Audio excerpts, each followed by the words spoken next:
Aujourd'hui, nous célébrons la fête des tabernacles, qui est l'une des fêtes d'automne.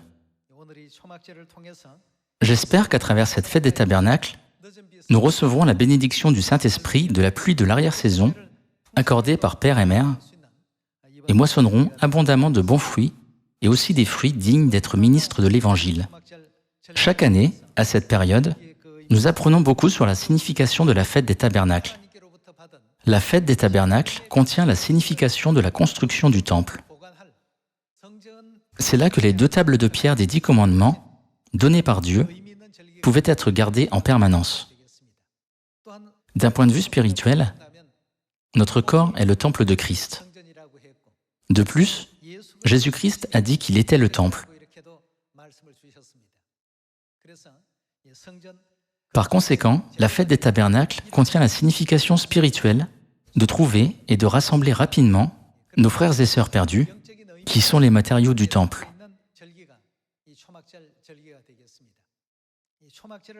C'est une fête où Dieu nous donne l'abondante bénédiction céleste du Saint-Esprit de la pluie de l'arrière-saison. Lorsque nous voyons les divers événements prophétiques qui se produisent autour de nous, ne pouvons-nous pas sentir que le royaume des cieux est proche? Si nous avons des membres de la famille, des amis et des connaissances à qui nous n'avons pas encore prêché, nous devons faire de notre mieux pour leur prêcher la bonne nouvelle de Dieu.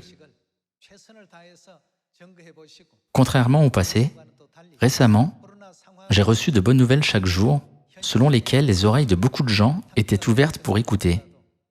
C'est peut-être parce que nous sommes au milieu de la pandémie de coronavirus. Cela se produit partout dans le monde. Que ce soit ici ou à l'étranger, Dieu ouvre toujours le chemin tant que nous avons la volonté de prêcher l'Évangile. Par conséquent, nous devons d'abord avoir la volonté de le faire. Si nous pensons négativement, ils n'écouteront pas parce que nous sommes dans une pandémie. Alors, peu importe combien nous essaierons, rien ne sera accompli.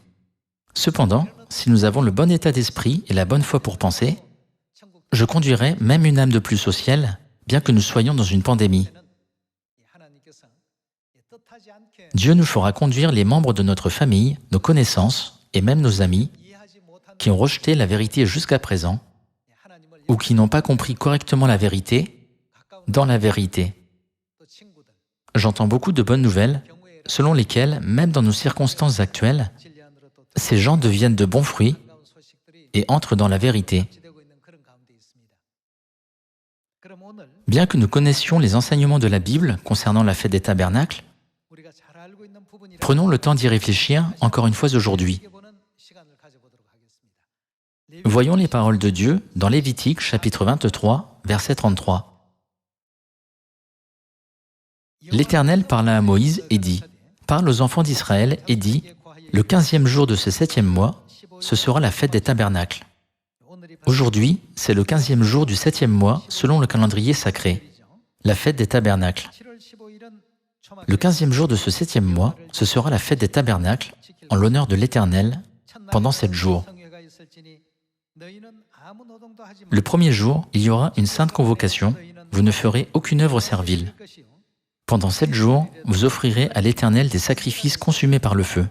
Le 8e jour, vous aurez une sainte convocation, et vous offrirez à l'Éternel des sacrifices consumés par le feu. Ce sera une assemblée solennelle. Vous ne ferez aucune œuvre servile. Comme Dieu l'a expliqué dans Lévitique chapitre 23, verset 34, aujourd'hui est le 15e jour du 7e mois, selon le calendrier sacré. C'est la fête des tabernacles.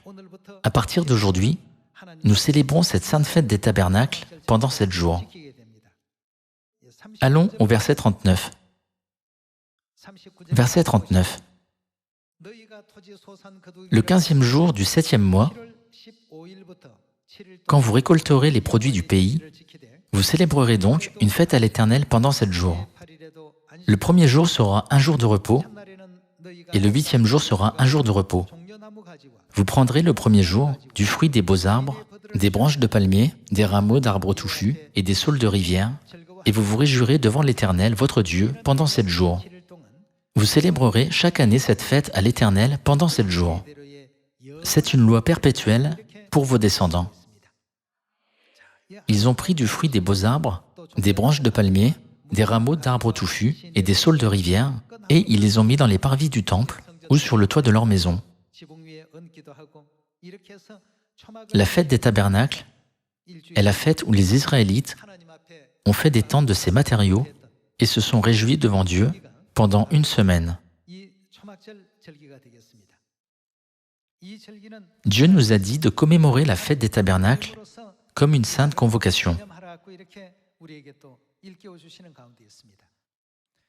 Voyons Exode chapitre 35, verset 4.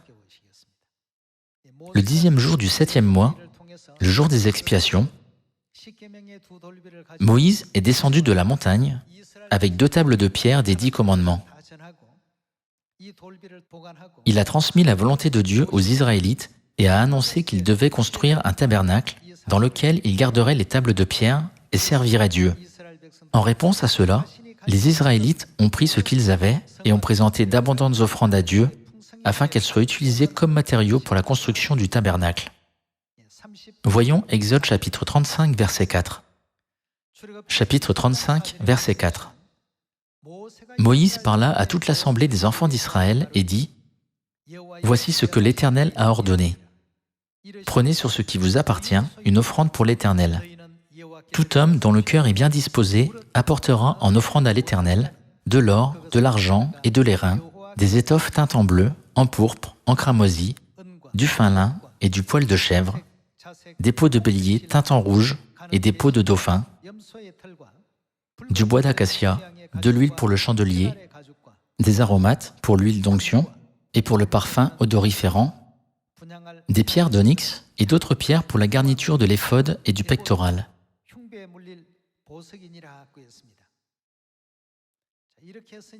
De cette manière, Moïse a transmis la volonté de Dieu aux Israélites, et ils ont été pardonnés de tous les péchés et iniquités qu'ils avaient commis.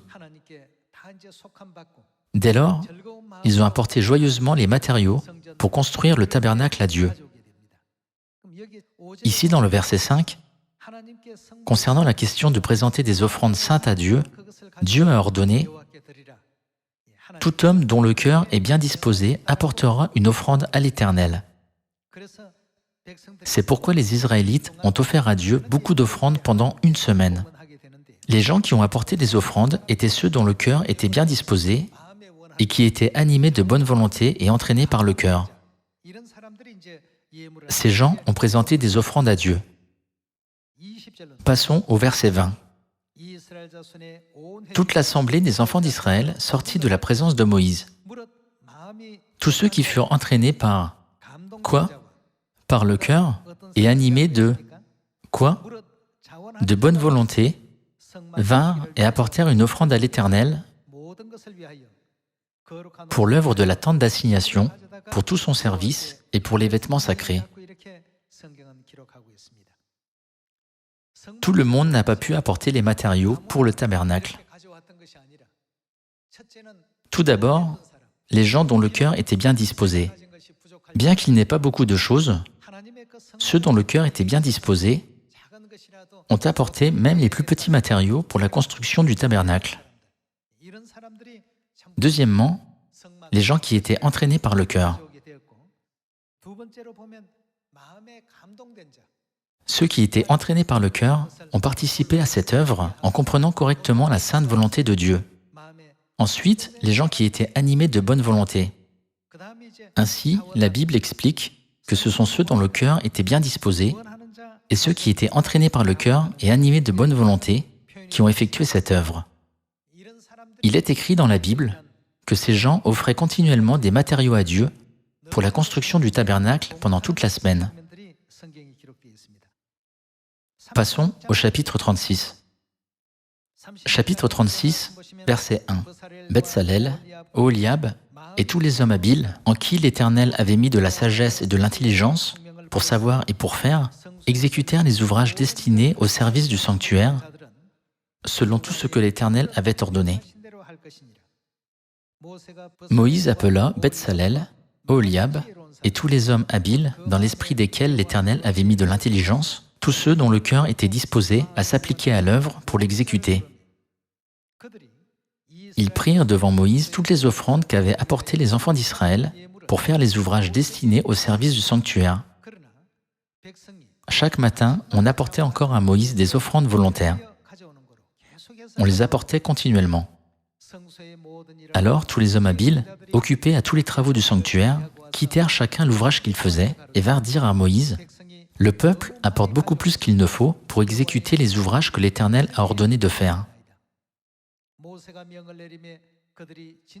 Moïse fit publier dans le camp que personne, homme ou femme, ne s'occupe plus d'offrandes pour le sanctuaire. On empêcha ainsi le peuple d'en apporter. Quelle était la raison pour laquelle on empêcha le peuple d'en apporter? Verset 7. Les objets préparés suffisaient et au-delà pour tous les ouvrages à faire. Il y a 3500 ans, Moïse est descendu le jour des expiations, après avoir de nouveau reçu les tables de pierre des 10 commandements et a transmis la volonté de Dieu aux Israélites. Lorsque les Israélites ont entendu la volonté de Dieu de construire un tabernacle dans lequel l'alliance de Dieu des 10 commandements devait être gardée, ils ont tous apporté une quantité abondante de matériaux pour le construire. Par cela, ils ont remercié Dieu pour sa grâce de pardonner leurs péchés et leurs iniquités. Ils apportaient des matériaux tous les jours. En fait, ils apportaient tellement que l'on devait les empêcher d'en apporter. Bien qu'il y ait un temps où nous pouvons librement apporter des matériaux pour le temple, il y aura un jour où il sera proclamé de ne plus en apporter. Pendant une semaine, ceux qui étaient entraînés par le cœur et animés de bonne volonté ont pu librement offrir à Dieu ces matériaux autant qu'ils le voulaient. Cependant, le jour est venu où ils ne pouvaient plus le faire, même s'ils le voulaient. Même s'ils apportaient de splendides offrandes en disant « Je veux aussi participer à cette œuvre », Dieu a dit « Plus aucune offrande n'est nécessaire ». Lorsque nous réfléchissons à l'histoire de la construction du tabernacle, nous en venons à penser « Pourquoi la pandémie de coronavirus est-elle arrivée ?» Nous pensions que nous pourrions prêcher librement jusqu'à ce que nous allions au ciel. C'est parce que nous pouvions auparavant le faire librement dans notre vie quotidienne. Cependant, maintenant, la situation est arrivée où le monde entier est restreint dans ce qu'il peut faire. Dieu n'a-t-il pas dit « La nuit vient où personne ne peut travailler ». Maintenant, nous sommes dans une situation où nous ne pouvons pas travailler, même si nous le voulons. Avant, nous pensions parfois « Puis-je me reposer un jour ?» ou « Je veux me reposer un mois ». Cependant, le monde entier est maintenant sous le confinement. Dieu nous a mis dans ce genre d'environnement. Par conséquent, tant que nous le pouvons, travaillons dur. Certains peuvent dire « Je prêcherai dur dans le ciel ». Le ciel n'est pas un endroit où nous devons prêcher. La prédication est de conduire les pécheurs à la repentance. Dans le ciel, tout le monde a déjà été changé et renaît en tant que personne juste. Donc, la prédication n'a pas de sens et est inutile là-bas. Par conséquent, nous devons passer le temps qui nous reste à conduire le peuple céleste, les matériaux spirituels du temple, vers Dieu. Maintenant, passons à Néhémie chapitre 8 et voyons l'œuvre de fer des tentes lors de la fête des tabernacles au temps de l'Ancien Testament. Voyons comment la fête des tabernacles était célébrée au temps de l'Ancien Testament. Verset 13. Le second jour, les chefs de famille de tout le peuple, les sacrificateurs et les Lévites s'assemblèrent auprès d'Esdras, le scribe, pour entendre l'explication des paroles de la loi. Et ils trouvèrent écrit dans la loi que l'Éternel avait prescrite par Moïse que les enfants d'Israël devaient habiter sous des tentes pendant la fête du 7e mois et proclamer cette publication dans toutes leurs villes et à Jérusalem. Allez chercher à la montagne des rameaux d'olivier sauvages, des rameaux de myrte, des rameaux de palmier et des rameaux d'arbres touffus pour faire des tentes, comme il est écrit. Alors, le peuple alla chercher des rameaux et ils se firent des tentes sur le toit de leur maison, dans leur cour, dans les parvis de la maison de Dieu, sur la place de la porte des eaux et sur la place de la porte d'Éphraïm. Toute l'assemblée de ceux qui étaient revenus de la captivité fit des tentes, et ils habitèrent sous ces tentes. Depuis le temps de Josué, fils de Nun, jusqu'à ce jour, les enfants d'Israël n'avaient rien fait de pareil. Et il y eut de très grandes réjouissances. On lut dans le livre de la loi de Dieu chaque jour, depuis le premier jour jusqu'au dernier. On célébra la fête pendant 7 jours, et il y eut une assemblée solennelle le 8e jour, comme cela est ordonné. La Bible montre que la fête des tabernacles était aussi célébrée au temps de Néhémie. Il est écrit dans Néhémie chapitre 8 que la fête des tabernacles était pour commémorer comment les Israélites demeuraient dans les tentes pendant qu'ils vivaient dans le désert. Quelle est la signification de la célébration de la fête des tabernacles avec des rameaux de toutes sortes d'arbres, tels que des rameaux de palmiers, des rameaux d'arbres touffus, des rameaux de myrte, des rameaux d'olivier sauvage et des rameaux d'olivier?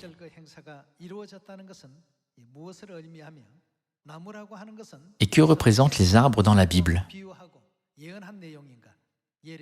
Allons à Jérémie chapitre 5. Jérémie chapitre 5, verset 14. C'est pourquoi, ainsi parle l'Éternel, le Dieu des armées, parce que vous avez dit cela, voici, je veux que ma parole dans ta bouche soit du feu, et ce peuple du bois. En d'autres termes, dans la Bible, toutes sortes d'arbres représentent le peuple de Dieu. Ici, le peuple est décrit comme du bois, c'est-à-dire comme des arbres. Nous avons aussi appris tout à l'heure dans Exode que le peuple est décrit comme les matériaux pour le temple. Donc, les arbres et les matériaux pour le temple sont utilisés pour indiquer les personnes. La fête des tabernacles est la fête pour nous faire trouver nos frères et sœurs perdus et les offrir à Dieu comme le peuple a offert les matériaux pour le temple à Dieu. De plus, il est écrit dans Éphésiens que nous sommes édifiés pour être un temple de Dieu. Voyons Éphésiens chapitre 2. Chapitre 2, verset 19. Ainsi donc, vous n'êtes plus des étrangers ni des gens du dehors, mais vous êtes concitoyens des saints, gens de la maison de Dieu. Vous avez été édifiés sur le fondement des apôtres et des prophètes, Jésus-Christ lui-même étant la pierre angulaire. En lui, tout l'édifice, bien coordonné, s'élève pour être un temple saint dans le Seigneur. En lui, vous êtes aussi édifiés pour être une habitation de Dieu en esprit.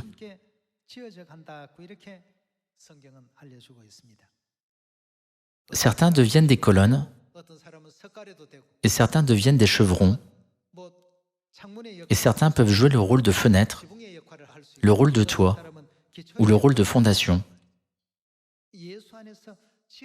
Il est écrit que nous sommes édifiés en Jésus pour être une habitation de Dieu, c'est-à-dire le sanctuaire, le temple. Par conséquent, des rameaux de myrte, des rameaux de palmier et des rameaux de toutes sortes d'arbres indiquent le peuple céleste qui doit devenir les matériaux pour le temple où Dieu demeurera. Dieu a fait aller les Israélites dans les montagnes et les champs pour rassembler du bois. C'était une prophétie selon laquelle le peuple céleste serait rassemblé du monde entier pour devenir les colonnes et divers autres matériaux du Saint-Temple de Jérusalem. Confirmons cela en allant à Apocalypse chapitre 3. Lisons Apocalypse chapitre 3, verset 10. Parce que tu as gardé la parole de la persévérance en moi, je te garderai aussi à l'heure de la tentation qui va venir sur le monde entier pour éprouver les habitants de la terre. Je viens bientôt. Retiens ce que tu as, afin que personne ne prenne ta couronne. Celui qui vaincra, je ferai de lui une colonne dans le temple de mon Dieu. Dans Éphésiens chapitre 2, il est écrit que nous sommes édifiés pour être une habitation de Dieu, c'est-à-dire le temple. Dans Apocalypse chapitre 3 verset 12, il est aussi écrit « Celui qui vaincra, je ferai de lui une colonne dans le temple de mon Dieu, et il n'en sortira plus. J'écrirai sur lui le nom de mon Dieu et le nom de la ville de mon Dieu, de la nouvelle Jérusalem qui descend du ciel d'auprès de mon Dieu, et mon nom nouveau. Que celui qui a des oreilles entende ce que l'Esprit dit aux églises. » Ici aussi, il est écrit « Celui qui vaincra, je ferai de lui une colonne dans le temple de mon Dieu. » Une colonne ne signifie-t-elle pas une part de matériaux utilisés dans le temple? Nous sommes tous les matériaux pour le temple de Dieu. Dieu explique que tous les membres de la famille de Sion sont en train d'être édifiés pour être une habitation de Dieu, le temple de Dieu. Il y a 3500 ans, au temps de Moïse, pour suivre l'instruction de Dieu de construire le tabernacle, dans lequel les 2 tables de pierre sacrées de l'Alliance de Dieu seraient mises pour toujours, tous se sont d'abord repentis devant Dieu.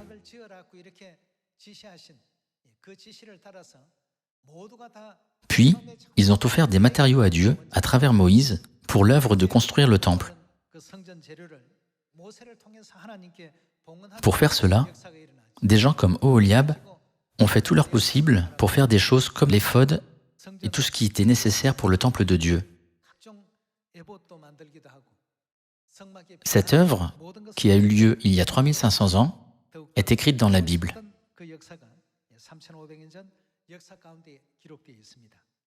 Prophétiquement, cette époque est l'époque de la fête des tabernacles. En cette époque, tout le monde ne peut pas faire l'œuvre de rassembler le peuple de Dieu, qui est les matériaux pour le temple de Dieu. C'est seulement pour ceux qui sont entraînés par le cœur et animés de bonne volonté de continuer à faire cette œuvre avec diligence. Cette œuvre continuera jusqu'à ce que Dieu donne l'ordre d'arrêter d'apporter d'autres matériaux. Il y a 2000 ans, lorsque Jésus est venu sur cette terre, il a dit aux disciples, avant de monter au ciel,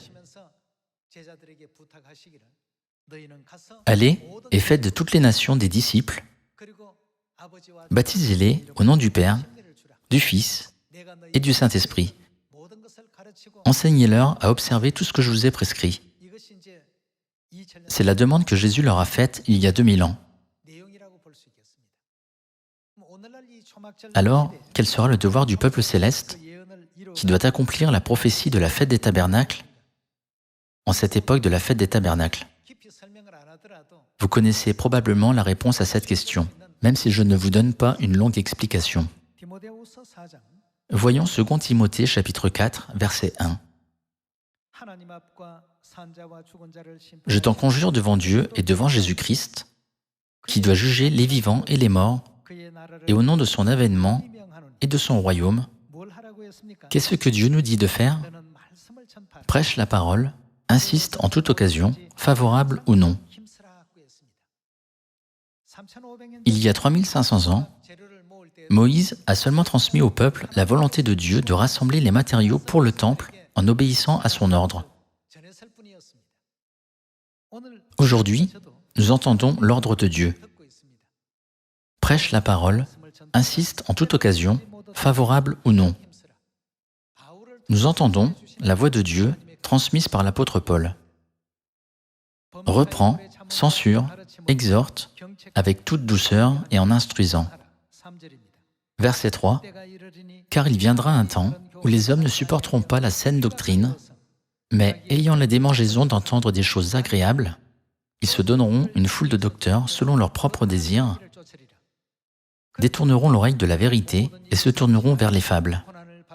Mais toi, sois sobre en toutes choses, supporte les souffrances, fais l'œuvre d'un évangéliste, remplis bien ton ministère. » Quelle est l'œuvre d'un évangéliste pour le peuple céleste? C'est notre ministère. En cette époque de la fête des tabernacles, nous devons mener l'œuvre d'un évangéliste en rassemblant diligemment de bons fruits célestes qui sont les matériaux pour le temple. Cependant, la Bible explique que ceux qui ne sont pas entraînés par le cœur ne peuvent pas participer à cette œuvre. 600 000 hommes israélites sont sortis d'Égypte et ont influé vers le pays de Canaan où coule le lait et le miel. Cependant, tous n'ont pas rejoint l'œuvre qui a été donnée. Les matériaux pour le temple ont été rassemblés par ceux qui étaient entraînés par le cœur et animés de bonne volonté selon la parole de Dieu.